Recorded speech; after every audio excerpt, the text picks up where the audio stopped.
Welcome to Film Study, an all American podcast with Lexi. I'm Lexi. Don't forget to like, subscribe, share, rate the podcast 5 stars, all of that good stuff. Let us know your thoughts in the comments. And yeah, you know what? We talking about the all American universe, bruh. We talking about the all American universe. This week I have Carmen on the pod, and we are talking episode 204 of Homecoming. We shall not be moved. So yeah, again, hope you enjoy it. Yeah, so we shall not be moved. That's the name of the episode.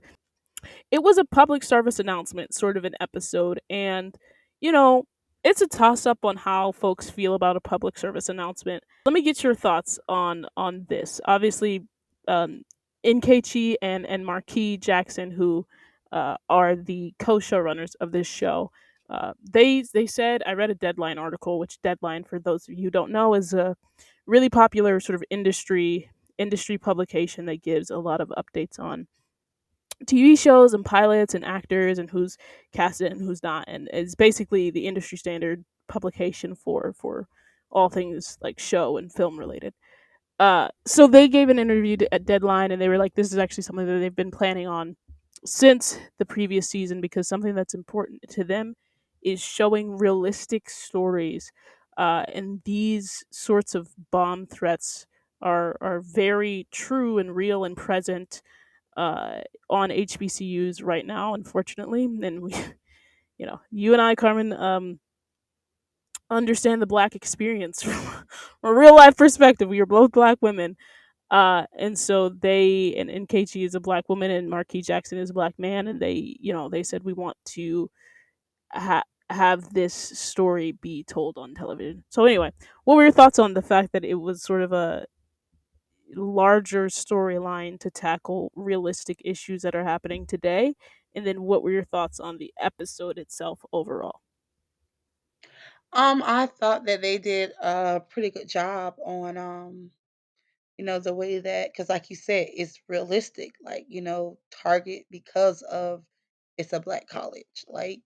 So I thought they did like a really good job. And, I don't really never mind. I'm gonna leave homecoming alone today. But No, what was that? What I was want to what was say, the other I thing? really don't always care for homecoming, but this one I could like I was into. Maybe I should have just let you just say leave it at that. I told you, you the one want to know. You did. You did. So my thoughts on it is that I loved it as a standalone episode when I had a chance to rewatch it. I'm going to be so honest and say, and this is something that just as a, so I'm bringing in my biases as a content creator and someone who reviews both shows and reviews the universe. And selfishly, sometimes I want them to be on different days, though I understand the connection of the universe and why they are on the same day. I do feel like it's for weeks like this where it's really hard to sort of go straight from one show into the next one, because the episode that we got in All America was very light and and fun and angsty and very focused just on sort of relationship drama. And so going from that to a very serious Very episode serious. on Hmm. extremely serious episode on just what uh, white supremacy is challenging. It's challenging from going straight from one to the other. But I appreciated the episode because I felt like it had a good balance. Like the episode itself had a good balance. I just feel like, as a standalone episode, it works. As an episode that sort of feeds from something else, it was a little tougher to pay attention. But again, on the rewatch, I was a really solid episode from them. No, I was gonna say that's why I agree, because I feel like the rewatch, when I rewatched it, it like was more easier to watch than directly after All American. Yeah, exactly. So let's get into the storylines. Nate the Great. she she is still dating Nico, and she and Keisha are still sort of fighting over her dating Nico and whether Nico wrote the post about, the favoritism. And she said, I asked him about the post, it wasn't him. It was very reminiscent of All American with when Spencer said, I asked him about the post, it wasn't him. It wasn't. It was like the same way. And and I was gonna say, I was I'm glad you said that because I think it's exactly like All American. He didn't write it himself, but he got somebody else to write it. Like that's exactly what happened. Facts, maybe, yeah, exactly. That these are facts. These are facts. Watch this. Watch that happen. Watch that happen. So anyway, it was interesting because then Nate sort of said, "Oh, it was either Nate or Keisha that Simone was walking by, and they were just like, all right, what are your thoughts? What are your thoughts on this?" And so she says, like, "Oh, it's giving tension, and I don't do French." Well, just at that moment, Thea walks by, and I was just like, "That is A plus freaking writing from the writer of this episode." I think it was Marky, by the way. But yeah, that was A plus drama for Thea to be walking through. So anyway, that was a funny moment. She walked through and she spoke. That's what really made it because she spoke. She did, yeah, she did speak. She did speak, and we'll get to Thea and Simone and where they were in this episode in a second. But after that and after that sort of passed, they were obviously in the dorm room hall, in sort of the common space area. And because they're in this shelter in place order, Nico, Keisha, and Nate are stuck with all of these people in the dorm hall. So when they get the shelter in place order, they start talking about it and just discussing what might could be done on campus. And Nico suggests sort of bringing cops on campus, and then Nico and Keisha get into an argument because Keisha's just like, "Oh, you want to bring cops for?" And actually, you know what happened? It was actually Nate. Nate said, "I don't think it's the Yes, I was wisest." just gonna say that. It was Nate that protested. It was Nate that protested, and I don't think it's the wisest to bring cops. And sometimes the people who are there to protect you don't protect you. And then Nico was like, "Oh well," sort of brushing her off. And then that's when Keisha jumped in and was just like, what you not gonna do is what you not gonna do is shut Exactly, down because my I was fan." yes, like Keisha only got involved because he was kind of like kind of telling Nate just to be like be quiet. Like in so many ways, he was like be quiet, and then that's when Keisha jumped in Right, like, "What you think this right, is?" right. And so as they're arguing, Nate sort of disappears, and Keisha starts to get worried.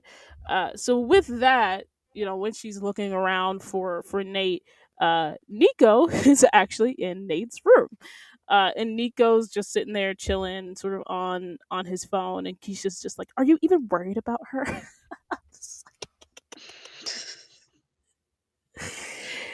Nate is missing, and we don't know where she is, and you're just like sitting on your phone. And Nico goes, sometimes she just needs a second to herself. And so I don't wanna sort of she'll come back when she's ready. She'll come back when she's ready, so I don't wanna sort of go and look for her. And so then they get into another argument about you're just jealous because I know her better, and blah blah blah blah blah blah blah, and I can't believe she doesn't see you for who you are. And it was just It was a lot. Yes, it was it was giving a like just lot. like who is he and take him back wherever he came from because obviously when Nate broke up with him, it was for a reason, and I need him to take him back to the trash can we dug him out of. Please. And it's that, and it's just like I genuinely just could not take their constant arguing. And I think I am on Keisha and Nate's side of this. How you on Keisha? Wait, you said Keisha and Nate's side. Nate, no, like what Keisha and Nate ain't even on the same side. So you got to be either on No, Keisha's side or Nate's side. no.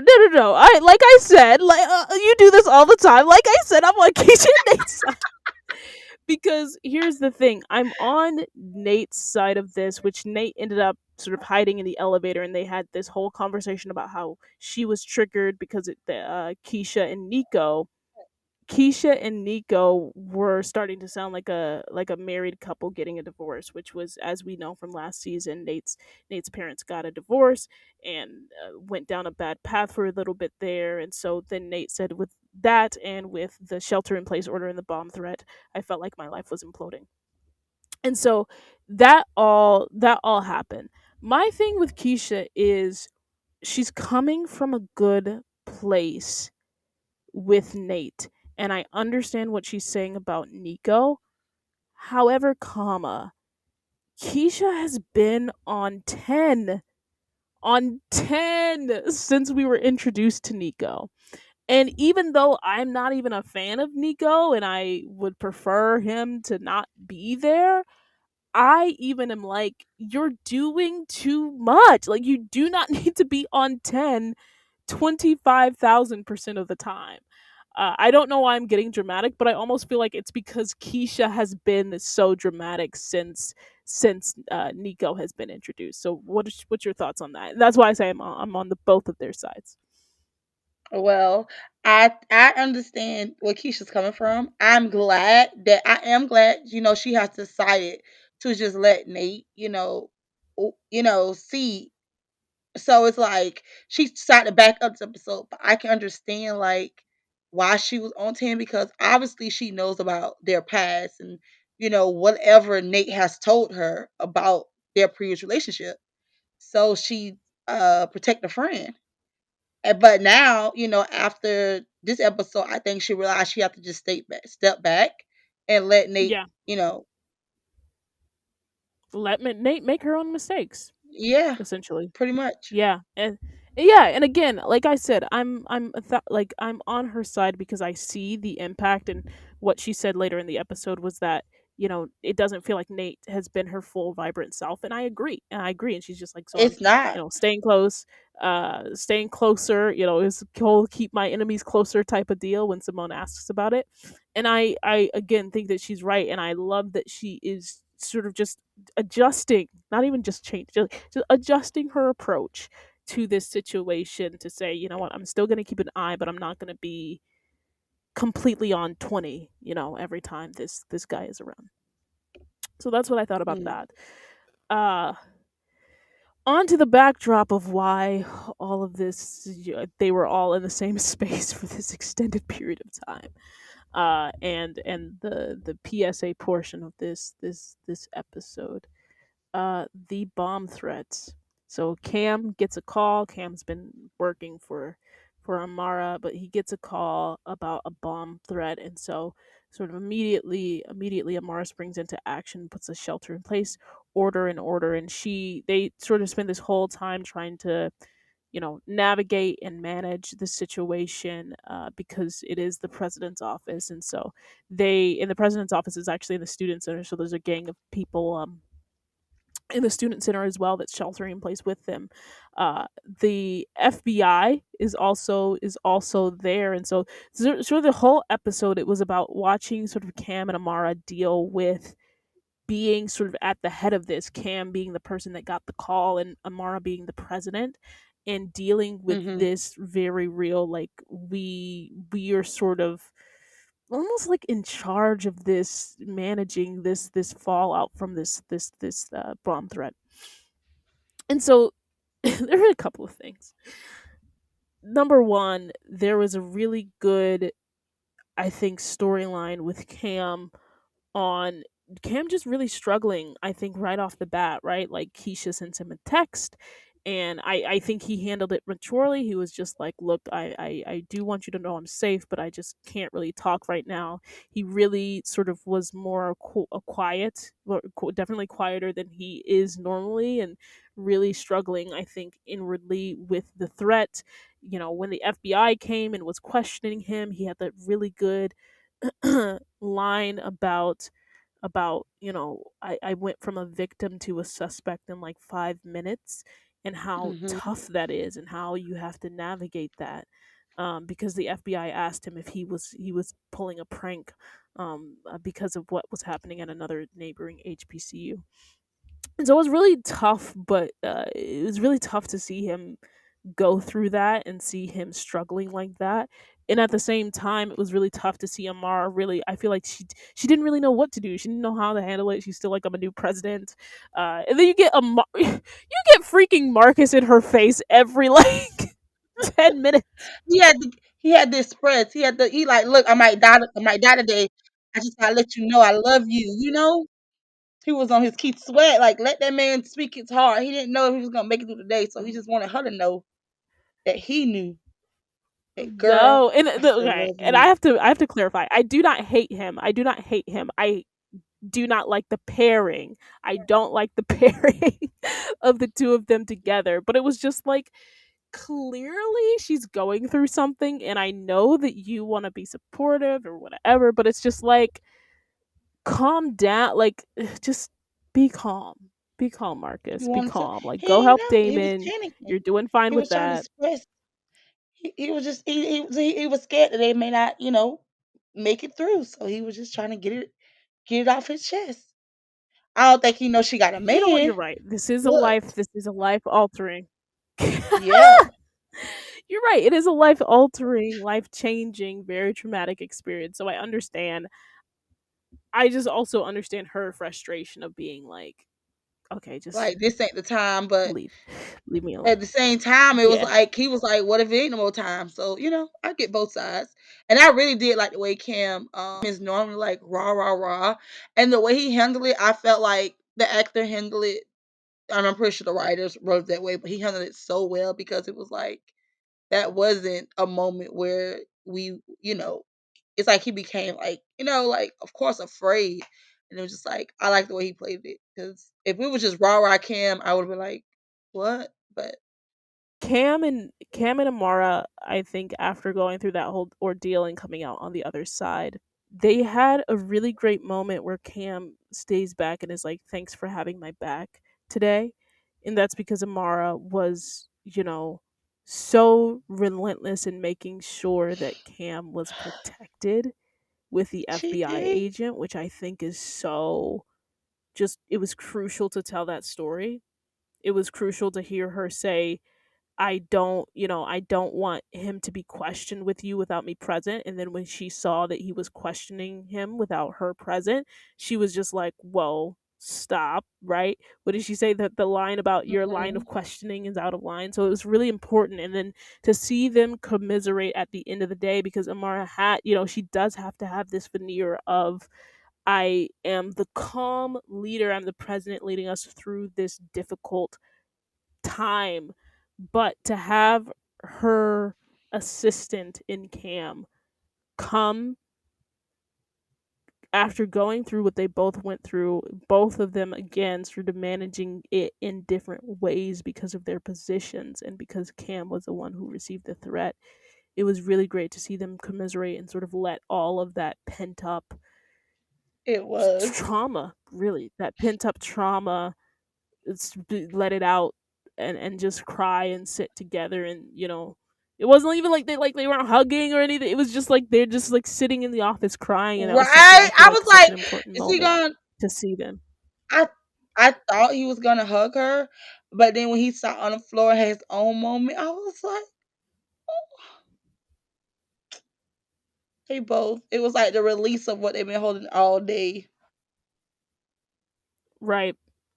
So yeah, I was happy that Amara sort of did that, and that she did sort of handle it on her own. Obviously Cam came in later and she sort of accepted that commiseration.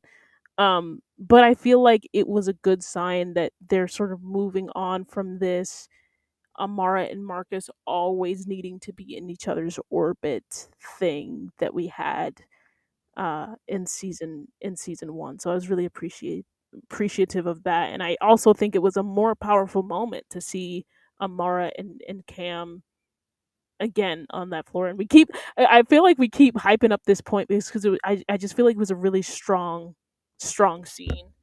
It And it was. really drove home the message. And can I just Yeah. say I love the Cam and Amara like what's going like the like what's going on between them two. Like I'm loving it. And somebody need to tell Coop this is what it looks like. Never mind. Don't worry about it. It's a different show. What's hold on? Let's pause for a second. What do you mean? What's going on between the two? She's his boss. Oh, of course not romantic. I'm saying like I just need. the I know bond that's you. I know you. Me. I know you. Don't okay. mean Well, that. let me But be for the clear. audience, The the clarification. student and president bond like that. She's there for him. Like I love the bond that Yeah, they're building as the students and the president. Like that. Like yeah, exactly. you're Yeah. right. Let me clear that I up. just wanted to clarify. I just Yes, wanted to yes. clarify. So again, we mentioned that they were in the student center because that's where the president's office is. Someone else who was in the student center during this time and had a difficult time of their own was Damon. And Damon really, I think, has been struggling the past couple of episodes. Not I think, I know has been struggling the past couple of episodes with just everything involving Jesse Sr. Because Jesse Sr. is trash. Because Jesse Sr. Yes, is he is. trash.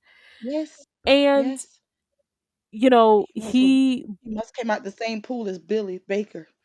I feel like a worse pool than Billy Bit. Like I get on Billy and rightfully so, but Jesse is like a whole other, I think, level of he he gave away a child that he was essentially already raising. I just That's something so insidious and sick, and obviously, the Yeah, you're child right. ended He's up worse being than his, Billy. but it was just like it I still like cannot fathom that. But I feel like Damon has now come to a point where he's just like Celine. Some of these things were sort of out of her control, and so let me meet with Celine. And so he set up this meeting with between Celine and his mom, and this is before the shelter in place order came up. Keena couldn't make it, and hopefully we'll find out her reasoning, whether it was just that she wasn't ready or that she like actually ended up getting stuck somewhere. Both of those are completely completely acceptable reasons. Um, They do. and so Damon loves to talk to the women in his life about what he's thinking about and about these things. And so he has a conversation with Simone and he has a conversation with Thea. And really quick on Thea and Damon. Why are we still getting them on our screen? What's that? What do you mean? Now they're at the I love you. Like I was like, wait, we're Well, doing and can this? we talk about You're that? really Yeah, because doing this? Thea's whole story, and it's just like, why are they?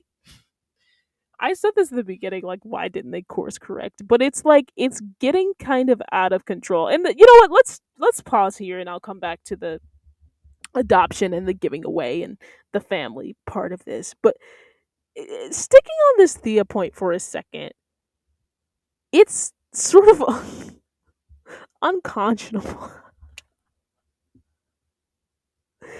that the writers are so dedicated to this story. Like they are not going away, at least not anytime soon, not anytime before the mid-season finale.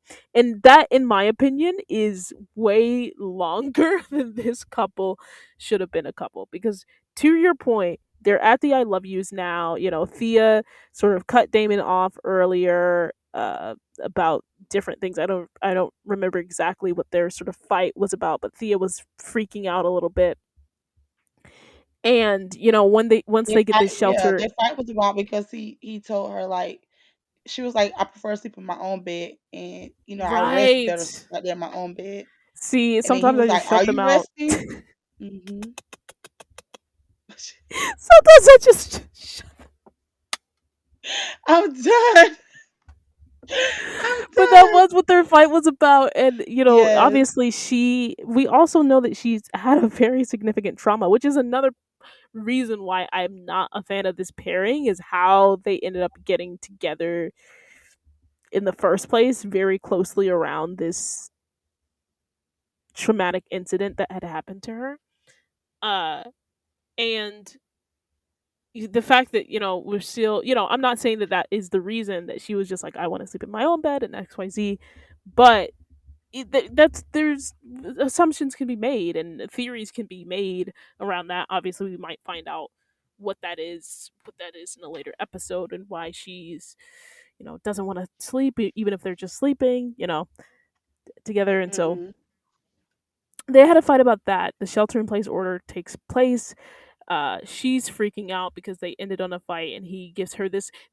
Honestly, this was a sweet conversation of him. He was just like, stay mad at me, and I'm gonna stay confused about why you're mad and XYZ, because we're gonna get out of this. And she wants to go because she loves him. She has this moment with Simone, where Simone is just like, that's what happens when you love somebody. And at the end of that session, at the end of that session, at the end of the day, when everything has passed, they realize that they, in quotation marks, love each other. And Do they, or is it just a moment? Is it really love, or exactly, and just it's just like, and like, it's are they here's the really in thing. love, or just the fear of not being able to like push them there? Like, I don't know. I don't know if I'm a And I believer yet. definitely I definitely do not believe it on Damon's end, because Damon is over here After sending Simone text saying, sending "This Texas, is not sending the text end of message. this is not the end of our story." What? Literally, Yes, after he got on the yes. phone, after he got off the phone with Thea saying some, "You're gonna stay mad at me," and blah blah blah blah blah, and literally, like, it's just, and then he's asking Wait. Simone, and I'm Not getting only not only did he send her the text message, he wanted to make sure she got the text That's message because he that's said, what I was about "Did to you get my go message?" to, and not only that, like, you're literally on the way, which, by the way, you're telling Simone that you're on the way to see Thea, she has something to tell you, you're asking her, did she receive the text, and then you're, like, giving mixed signals He to and the don't forget both he of walked them, away, and I see him look back. He looked back. He looked back at Simone. Yes, he did. and only Yeah, to go in Thea's face and say, "I loved you," like, and lie it's and I'm lie. not, and lie and say, "I love you," and so it's like this idea that this pairing is not making sense. And not only is it not making sense because, anybody can talk about chemistry, but it's you said okay. Anybody can talk about chemistry, but there's also this other conversation on some of the things that they have Damon doing in order to sort of continue this relationship as a storyline in and of itself. So in order to continue the storyline, it's just like not making sense anymore. Like, it was fine when in season 1, when Damon was sort of conflicted, and Simone rejected him, so then he went to Thea. But it's just like, at this point, like, it's not a game anymore. You're telling this girl you love her. Like, Right? Like, is this like the I just love you, or like, because this darn show not that I'm in love with you, like, because, no. and I'm like, is it the days of the event? But I'm like, no, you just text. Yeah, Damon tripping. Like, I think Thea loves him. I'm not sure if she's in love with him because I don't much feel in love with her end. So I don't know. I don't get it from either of them, and that's why I'm just like, it is. We'll see. We'll see where this goes when we talk about We predictions, know where because it's I'm gonna kind of go. done. We know where it's gonna I go. know where it's gonna go, which is Clearly, why I just like want to end it here, just to say that their whole storyline, though they had cute like, I can admit they had cute moments in just that singular phone call. I thought it was very well written. Of like, you got to stay mad at me, I'm gonna stay confused, but everything else, it's like, this pairing doesn't make sense. Where you have these characters doesn't make sense. What you're having them say to each other doesn't make sense, because we as the audience are not getting that they're in love. We as the audience see Damon still struggling with his feelings for Simone, and at this point, it's just like, real bad, real you're bad. real He's bad, and struggling it's real like, bad. if we continue on this line, like, it's just not going to be good for anybody. It's not going to be good for the eventual Damon Simone pairing. It's not going to be good for Thea. It's not going to be good for Damon. So it's just like, Listen, what's the and then point? they kick it up, and then they kicking it up a notch. But we're gonna wait till we get to Simone part. Well, yes. And so on the other end of that, Damon. Damon thing, Damon's storyline for this episode is that, as we mentioned, like he's ready to sort of start and have a conversation with his birth parents, particularly Celine, not so much on Jesse's end. And he just goes through this whole day just struggling very hard. And Damon reminds me of Jordan a little bit, of early All-American Jordan, in that he wears his emotions on his sleeves a lot of the times, and he can be a bit of a hothead, and so he doesn't always know how to sort of communicate his feelings. He gets really upset, I think, really quickly. And we saw this again because it's just this thing with his birth parents. It's such a trigger for him that he just loses his cool so quickly. And so we saw that Marcus had some words of advice for him, and that you shouldn't leave things unsaid, and you should have the tough conversations. We're in this crazy situation, so you don't know when you might get a chance to do it again, and you don't want to have any regrets.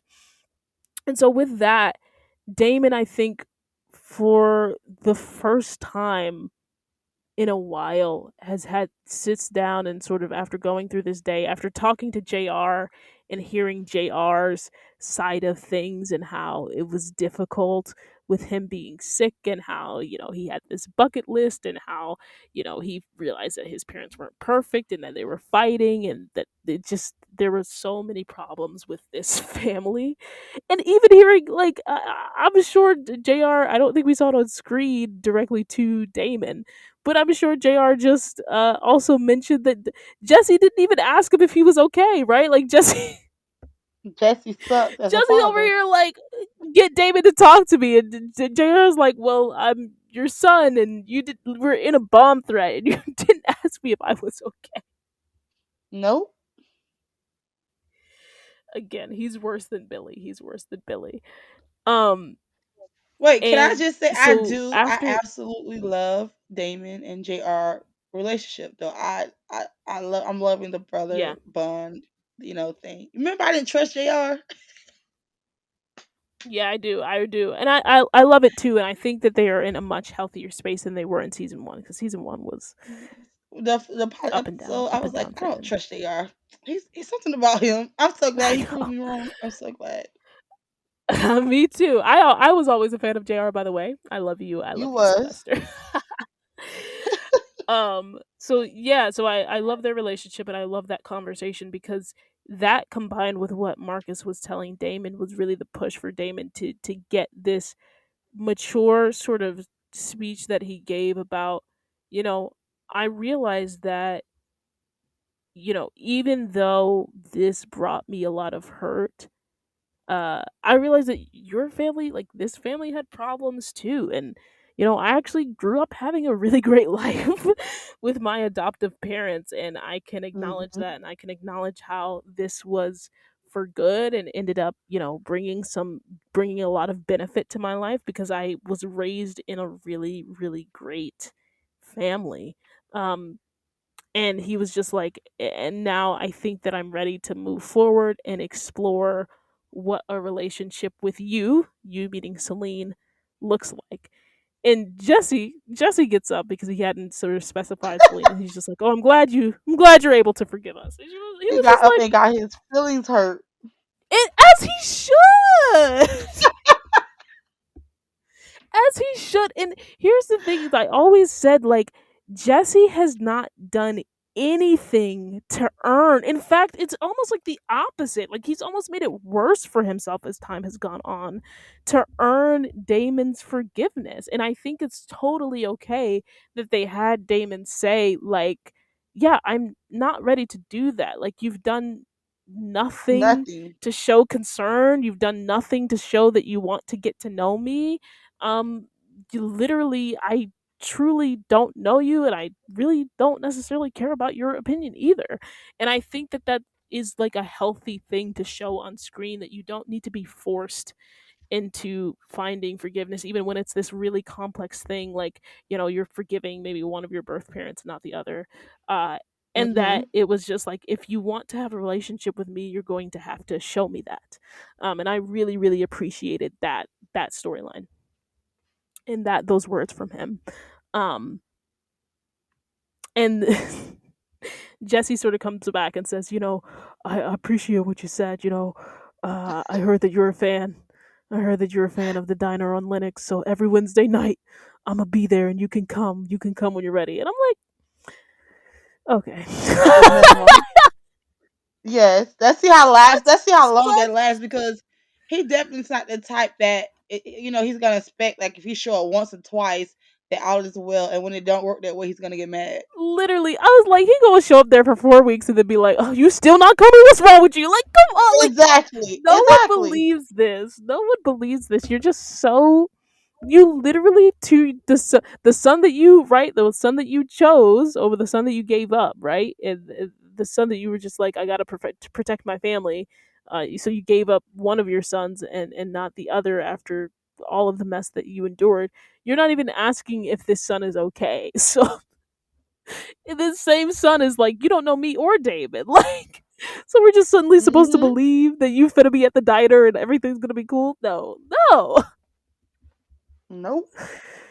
Craziness. But I've appreciated seeing, I think, Celine and how she's handled this, because I was not a fan of hers at the beginning, but seeing her sort of earnestly trying to talk to Damon and get to know Damon um has been really good to see. And Mhm. also having her have that moment with JR where she's just like, you know, I remember your bucket list, and maybe it's time you start believing in miracles again. And this is after, again, a very sort of traumatic time where they're all trying to figure out what's going on and what's happening. So I really I really appreciated those words from her. What were your thoughts on that? I mean, I think I always, of course, I wasn't too big of a fan that she let a man convince her to give up a child. I always Right. liked her, Facts. Yeah. and I like that the fact that Damon decided to give her a try. Now I'm gonna love to see this meet and greet between both moms because his adopted mom can be something else. But What? I love yeah, Kina. Kina is amazing.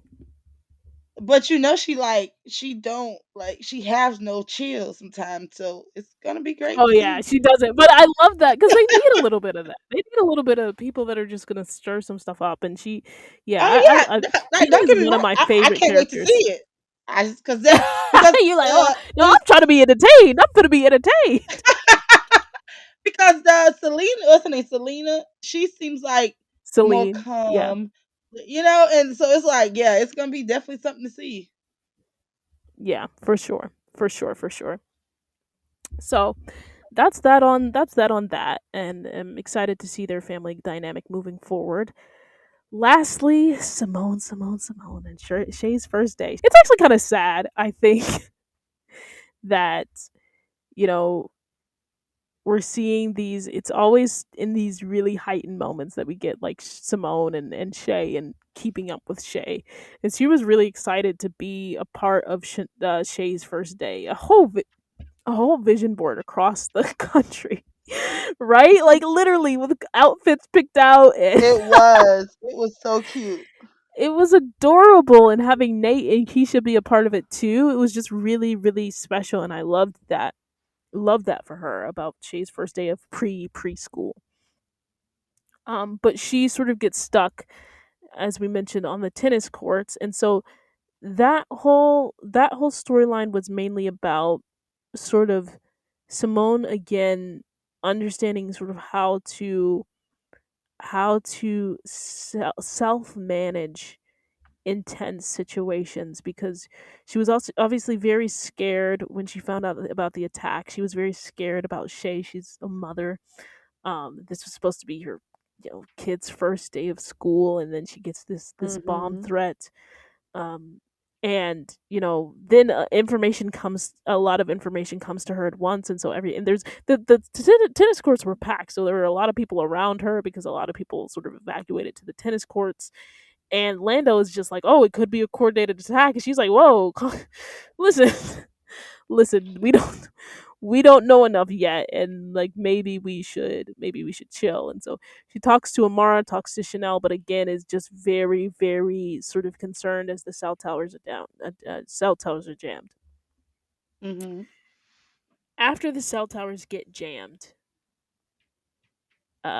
we see her have another panic attack, which we've seen sort of throughout the last season. She had like two or three over the course of the last season. And Lando comes and sees her, and they do this whole thing that's called 478 breathing. And I guess that is something that helps folks with panic attacks get through it, and sort of calm themselves down. It's a sort of self-soothing, self-managing strategy. And I really appreciated that it wasn't like, well, you have panic attacks, so do a 478, like do a 478 breathe. But it was really just like he was just like, breathe in for 4 seconds. It was really like showing the audience and not telling the audience. And I think it was a really great way of saying, like, if you suffer from panic attacks without being preachy, like, here is a strategy that you can use or that you can look up. And I actually really really appreciated that. um and yeah, again, he mentioned that he got panic attacks as a kid. So we see Simone and Lando having some good conversations, becoming closer. We're gonna get to the little end there, but with that Mm-hmm. being said, they're just trying to figure out what to do. They're trying to figure out what to do.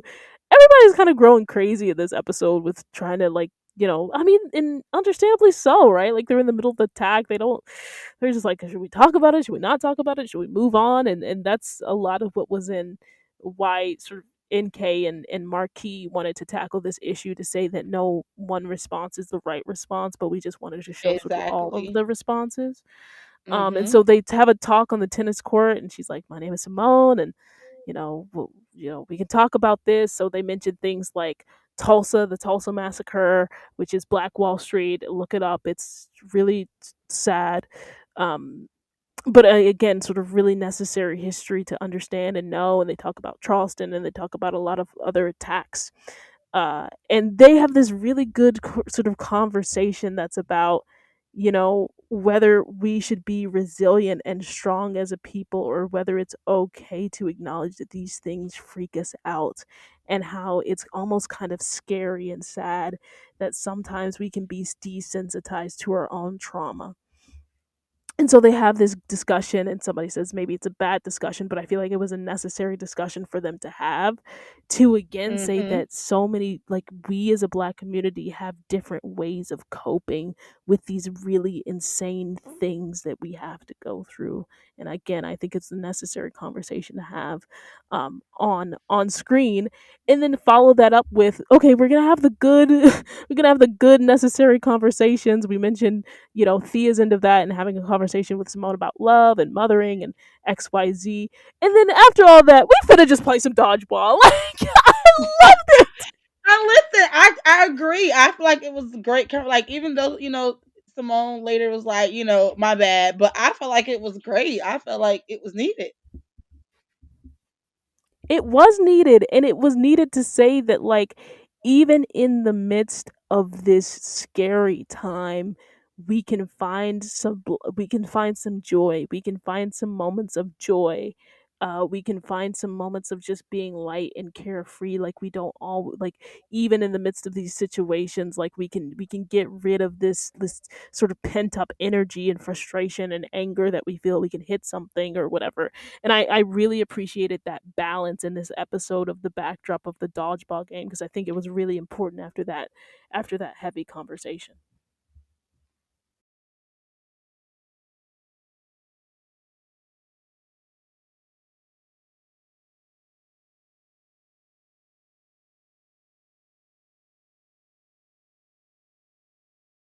Okay, I'm back. Right. So after all of that, and after the dodgeball game, which, by the way, Simone wins. Clap it up for Miss Hicks. Clap it up. Yes, ma'am. Woo! They they all are safe, thankfully, as we mentioned already. We went in depth on the this is not the end of our story situation. We mentioned that she checked Hmm. Keisha, and after all of that, right, Simone Hicks is alone, right? After, checking in on everybody else and trying to take care of everybody else and all of the people that she was around, and she goes to her room, and Lando uh, comes to her door, asking for his phone back that he let her borrow. And once she And said she had plans, I'm like, I was gonna give it back. Like, girl, when you could take the yeah, plans to give it back. And she was like, eventually, I'm like, were you just gonna keep this man's phone? I'm right. That's confused. why I was like, what? This not a Like, and pencil he gave number you in one, like, class. why did she walk away with his phone in the first place? Like, That's I what don't I'm saying. know. She act like it was a pencil he gave her in class. Like, Literally, and I'm like, why did he leave the court? Okay, and it's like maybe it's those things where you're just like, oh man, I forgot my phone. But a phone is like you can't get very far like but that without your phone. but that just also mean he never called nobody to let them know he was okay because she had his phone. Hopefully, he borrowed somebody else's phone. Hopefully, he borrowed somebody else's phone. On that, before we get to how they ended that scene and how we ended the episode, I wanted to make a call out to this. Simone and Thea, which obviously the tension in their friendship had been alluded to earlier in the episode at the top with the, I don't do friend drama. And I loved this moment because it was, against the backdrop of Amara's message. They had this really nice inspirational song playing in the background. And you see Simone and Thea getting ready to leave the tennis courts. They were the last two on the tennis courts. Usually we get this in a romantic context of like one or the other is looking back at somebody. But this time we got it in a friendship context where they're going to leave and they pick up and they sort of go their separate ways, leaving on opposite ends of the tennis court. And Simone looks back, Thea's not looking back at her, and then Thea looks back and Simone's not looking back at her, so they miss each other's looks.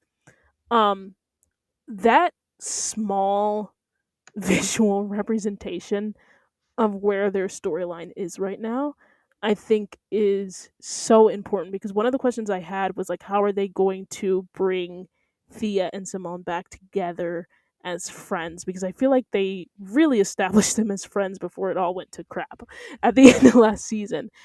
And it was this because I don't know, those look backs made it feel like, and just what we've gotten over the past couple of episodes made it feel like what Thea said was out of anger. And was it right? No, it wasn't. But that maybe their friendship can survive that very incredibly crazy lapse of judgment that Thea had about Simone.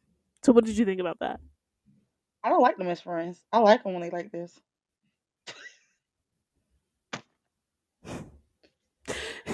But Just did you me. appreciate the storytelling aspect of the of the I look back? mean, like, yeah, but like, I like them when they're not like their You friends. said I like make them feisty. enemies. Yeah, and like they just they exist together as teammates, but I like when they're not friends. I like the storyline of them not being friends. Especially since now, yeah, Lando. Lando. I'm Yeah. like, so it's Yeah. it's it's like they're both going to start. I'm not sure if someone gonna start dating him, but based off what we got in the show, it's like they're gonna be messing with each other, rivals. Yeah. Yeah. Well, and here's the thing. I think that I really like complex relationships that are three-dimensional. And so and I think that that's who they introduced Thea as. They introduced Thea as an adversary that has more to her and that is not your typical adversary. And so with these allusions to them being frenemies rather than outright enemies, I just enjoy sort of the complexities of that, and having it not be as black and white as like their rivals. So yeah, that's also that, and why I took the time to chat about that for a second. But speaking of Mr. Lando, speaking of Mr. Yes. Lando, coming back Yes. to get his phone, he asked. Hmm. Yeah, you're I'm starting excited to think about he talking let her about walk this away one. with it on purpose. He did let her Right? walk away with it on purpose. Cause how you? Hmm. He was like, "This is the Yes. Cinderella slipper. This is the Cinderella slipper." So literally, he's just like, "Oh, you wanna?" She's just like, "Oh, I don't know how I feel," and she's like, "Oh, you wanna go somewhere and talk about it?" And she said, "What'd she say? No, No. No. no, no." Mm. Mm. The passion of the kiss. What? The passion of the Listen, kiss. the day's event, boy, it set some things in motion. The end of the day, we got It the did. I love yous and the she just like, okay. It did. It did. It did. Some would say, listen, again, it was a very passionate, again, and it wasn't only a kiss. Let's be clear, guys. I was gonna Let's be say that clear. was more, honey, that was more than a It was, kiss. they slept together. They done did the Yes, deed. yes, they They did. done knocked, they knocked the furniture over. Come Someone, on. listen, somebody go look up Hustle and Flow. I got this from Adrian Balon. I kid you not. That was a Hustle and Flow makeout before sleeping together. That was a Hustle and Flow Mm. makeout. You It's want to go very somewhere? grown. No. Yeah, it's a very grown moment. Okay, Where she NK, wanted if to you're go was right there in that exploring the room. sexiness. Well, and the funny thing about this is like I was joking with one of my friends. Shout out to you, Dred. And we were talking about how NK loves sort of the word sexy, and look, I'm a fan of your work, NK, as you can tell. And but we're just like, it's not always sexy like in All American. Like we get cute stuff, right? But I feel like NK was like paying attention to our conversation, like me and Dretta's conversation for a little bit, because the very next episodes we done got three couples sleeping together. Woo. Three Woo. We couples can't even sleeping say together in couple. one I'm gonna say night. we can't even couple We them can't. Yeah, though, we cause can't even call them a couple. We can't even call someone mm-mm. Orlando a couple. So we sorry. All right, we got, and one of the couples was none of them were couples at the time. One Mm. one of them said that that was closure, the sleeping together. The other one decided to become a couple, and then this one we're gonna see where it goes. So let's just say, props to you, hats off to you, NK.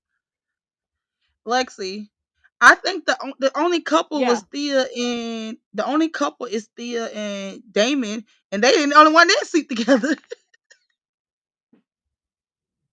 Oh, I meant across the universe. No, I'm saying though Yeah. the only couple that's a couple Oh didn't sleep yeah, that like together. it's already established. That's true. You're right. Yes. You're right. That's crazy. That's so funny. That's so funny. Yeah, we literally got it's sort of across the universe couples at every stage. And again, hats off to you, NK, because you said it was going to be sexy in college. We got the sexy in college that Listen, night. they definitely turn up. I feel like the turn up on Homecoming is definitely more than it is on All American. That's very true. That's very true. And Homecoming is TV. What is it? TV 14. All American is PG. So that Okay. that leads it a little bit to why that was the way it was. But yeah, it was. Homecoming lived up to its the uh like what is it called, like unsupervised, like non-adult unsupervised life of college, or what the log line is. So good for you, NK, for bringing the sexy this week, and Marquis Jackson. And let's just call it what it was. It was, to your point, it was the most sexy of all of the Yes. Mm-hmm. out of all of the let's say like the intimate moments that we got. The intimate moments that we got. So good for them. And so we'll see where that goes. Thank you for listening to Film Study at All American Podcast. Stay tuned for our predictions